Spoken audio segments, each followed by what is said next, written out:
आपसे बात करूंगा बिल्कुल जोश में नहीं, अगर होश की बात करूंगा।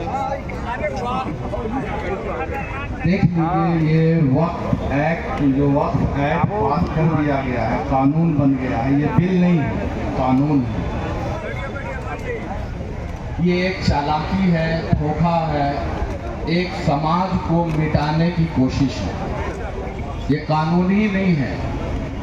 ये जिस तरह से अंग्रेजों ने मुल्क को कब्जा किया था और इस पर हुकूमत करनी चाहिए थी और की, उसी तरह वक्फ की जो जायदाद है उसको कब्जा करके अपने दोस्तों को देने की साजिश है। कुछ चीज बहुत गौर से सुनिए। बहुत से लोग सोशल मीडिया में एक्टिव हैं और हमारे पास बहुत बड़ा हथियार सोशल मीडिया का है। मैं आपको कुछ टिप्स दे रहा हूं, आप इसको वायरल कीजिए, कुछ नक्शा बदल जाए। इन्होंने परसेप्शन कायम किया शुरू में, उस वक्त हम लोग सोए हुए थे। 3-4 साल पहले एक कहीं के आदमी ने वीडियो बनाया कि डिफेंस और रेलवे के बाद जो सबसे ज्यादा जमीन है वक्फ के पास है। मुसलमान भी बहुत खुश हो गया, गदगद हो गया कि हम लोग के पास सबसे ज्यादा जमीन है। ये एक बहुत बड़ा धोखा और एक बहुत बड़ी चालाकी थी, पूरे हिंदू भाइयों को गुमराह करने के लिए और मुसलमानों को भी खुशफहमी में डालने के लिए कि हिंदुस्तान में सबसे ज्यादा जमीन वक्फ के पास है।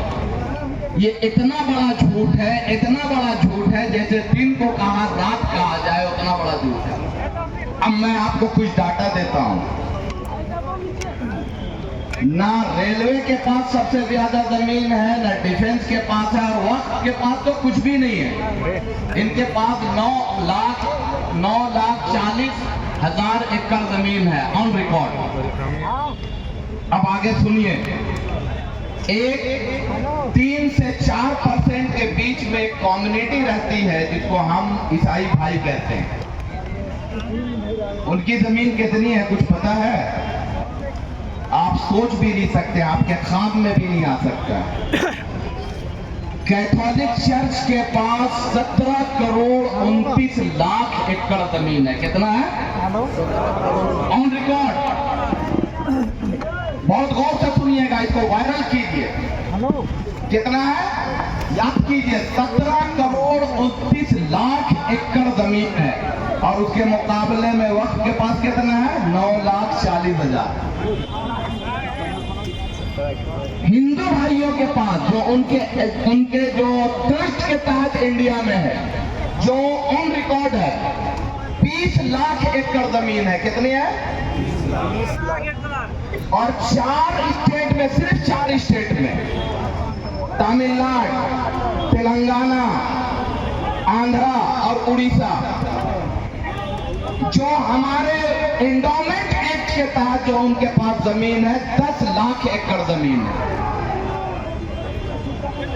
तो इस तरह का अमल जो हुआ, इन्होंने एक परसेप्शन कायम करके, और देखिए दूसरी बात इन्होंने क्या धोखा दिया, जरा गौर से सुनिए। जरा सा जो आवाज लगा रहे हैं जरा चुप हो जाइए, पीछे जो नारा लगा रहे हैं जरा चुप हो जाइए। अरे यहाँ मामले बड़ा सुना, बहुत अच्छी तरह सुनिएगा, ये आपकी जानकारी की बातें हैं कि हमारे पास जो इनको वक्फ बोर्ड के बारे में ये इल्जाम लगाते हैं कि ये जिस जमीन पे हाथ रख देते हैं बोलते हैं मेरा है। वक्फ बोर्ड है क्या? संवैधानिक संस्था है गवर्नमेंट की। तो मैं गवर्नमेंट से पूछना चाहता हूं, क्या गुंडों को आप बैठाते हैं जो जमीन पर हाथ रख दे और वो जमीन उनकी हो जाए? और हमारी गवर्नमेंट इतनी नपुंसक है कि जिस जमीन को हाथ लगा देते हैं उनको दे देते हैं। ये धोखाबाजी बंद कीजिए। आपने वक्फ की जमीन जो यतीमों की थी, मुंबई में तो कई हजार करोड़ की जमीन है, आपने चालाकी के साथ इस मुल्क का सबसे बड़ा यतीम को, यानी अंबानी को, आपने मुकेश अंबानी को दे दिया, जो दुनिया का सबसे महंगी बिल्डिंग है।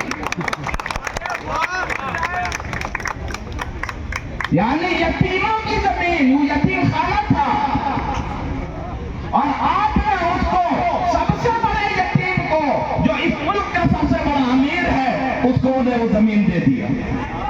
और ऐसे ही हमारे पास सैकड़ों एकड़ जमीन, लाखों एकड़ जमीन है जो आपकी नजर पड़ी हुई है, जिसको अपने दोस्त, अपने यार अंबानी और अडानी की देने की तैयारी आप कर रहे हैं।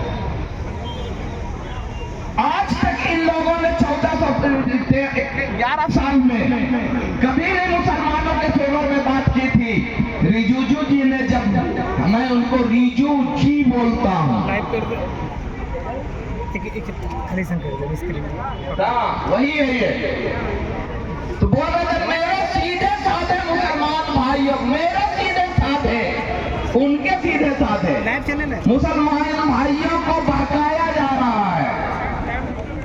तो मैं ये कहना चाहता हूं कि ये वक्फ एक्ट जो लाया गया है, मुसलमानों की जमीन हड़पने की कोशिश की गई है। और एक बात और, मैं 1 मिनट 1.5 मिनट अपनी बात खत्म कर देता हूं। तो ये समझ लीजिए कि ये बोलते हैं कि हम गरीब मुसलमानों को उत्थान करना चाहते हैं। तो आप 10 साल में कर क्या रहे थे? आपको कानून लाने की जरूरत क्यों पड़ गई? आप 10 साल के अंदर में उन बिल जो